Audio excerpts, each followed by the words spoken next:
И вот она нам сидела и рассказывала, почему Жириновский плохо, почему в ЛДПР нельзя идти. И мы все пошли в ЛДПР. Ну нельзя навязывать. Какими словами нам дойти до молодежи, как нам огородить их от этой западной пропаганды? Глупое исполнение, потакание. И делают потом, молодежь делает назло. Ну вот я бываю много в школах, ну а что вот главное для учеников, для школьников? Вот молодых ребят спрашивают, кем хотите быть?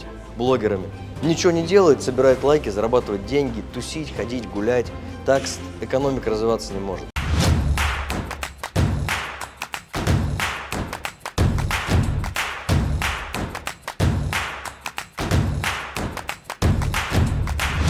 Экономика без рынка труда, она не может развиваться. Я, как председатель комитета по труду, хотел бы проинформировать, учитывая то, что здесь очень много присутствующих из разных стран мира и из стран, которые входят в ЕС, проинформировать о тех тенденциях, которые мы на практике наблюдаем, законодательно уже закрепили, и видим потребность, прежде всего, у молодежи, которая выходит или в ближайшее время выйдет на рынок труда. Общества. Вот сейчас идет борьба за умы, идет огромная пропаганда западная, да? Вот как нам, мы занимаемся молодежью, мы проводим 100 мероприятий в год, вот какими словами нам дойти до молодежи, как нам огородить их от этой западной пропаганды, и вот на что должна молодежь опираться, от чего отталкиваться, вот как вы думаете? Понятно. Пропаганда была всегда, это не проблема сегодняшнего дня.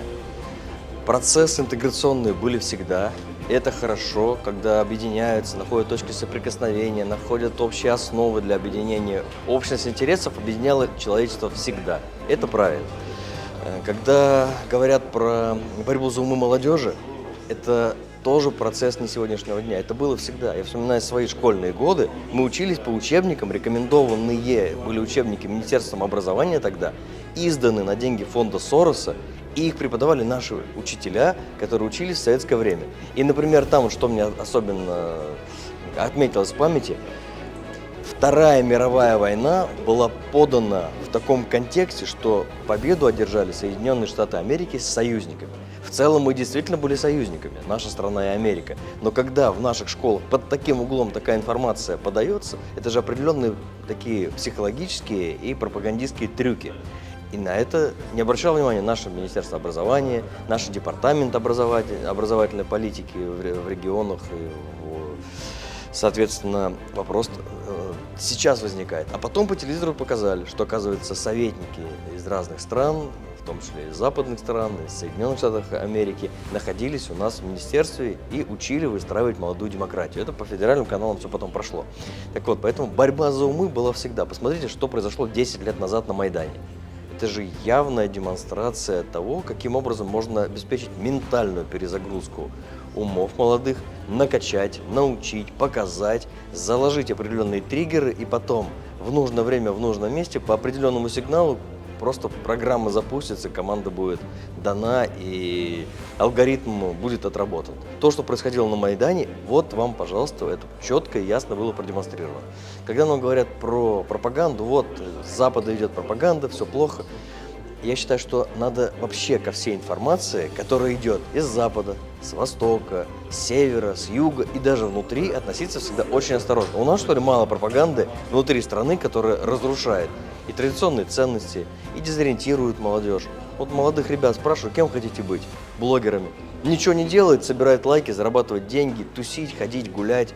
Так экономика развиваться не может, так страна развиваться не может.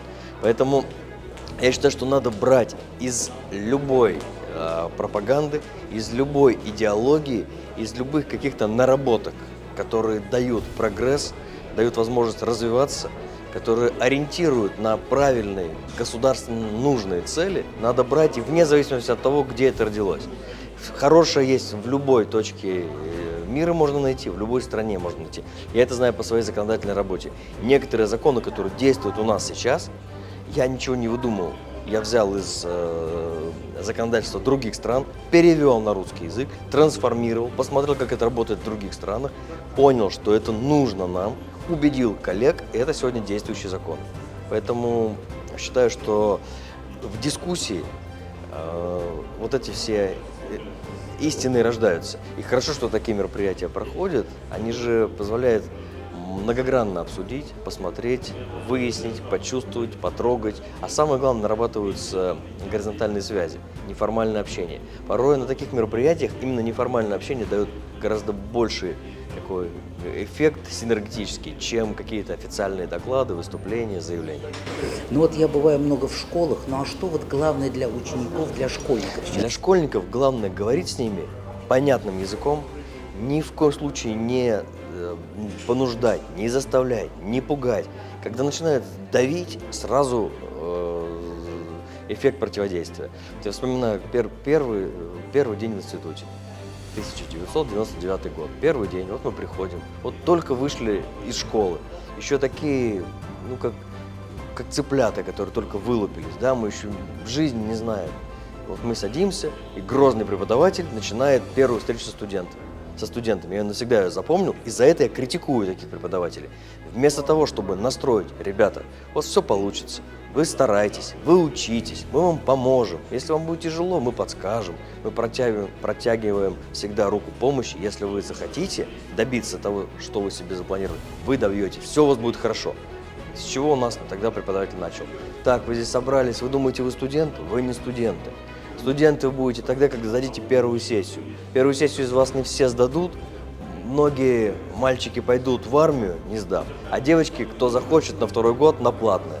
Ну как можно заряжать на негатив и сразу что? Сразу определенная психологическая травма, сразу страх, сразу боязнь. Вот из-за таких преподавателей потом у нас происходят различные психологические расстройства у многих студентов. Нельзя такого делать. Со школьниками спускают директивы из Москвы. Проведите воспитательную работу по участию в тех или иных политических мероприятиях. К чему это приводит? К тому, что глупое исполнение, потакание, и делают потом, молодежь делает назло. Без всякого политического какого-то обоснования назло преподавателям идут и делают так, как им говорили не делать. У меня в школе 1998 год, это 26 лет назад. Вот была учитель истории, она была современных таких вот взглядов демократических, ей тогда очень нравился Явлинский. И вот она нам сидела и рассказывала, почему Жириновский плохо, почему в ЛДПР нельзя идти. И мы все пошли в ЛДПР. Ну нельзя навязывать. Когда начинают пугать, давить. Особенно, знаете, когда изучаем там литературу. И вот нам начинают шаблоны вот эти вот навязывать, которые навязывали преподавателям литературы в то советское время в советских вузах. Ну так нельзя. Молодежь современная другая. Дайте возможность молодежи думать, рассуждать, смотреть, делать свой вывод. Когда начинаете тыкать, пугать, давить, получается только обратный эффект. Ладно, спасибо за такой объемный Все, у вас пожалуйста. такой опыт. Надеюсь, что вы появитесь у нас на площадке Вы приглашаете. Татар Москвы.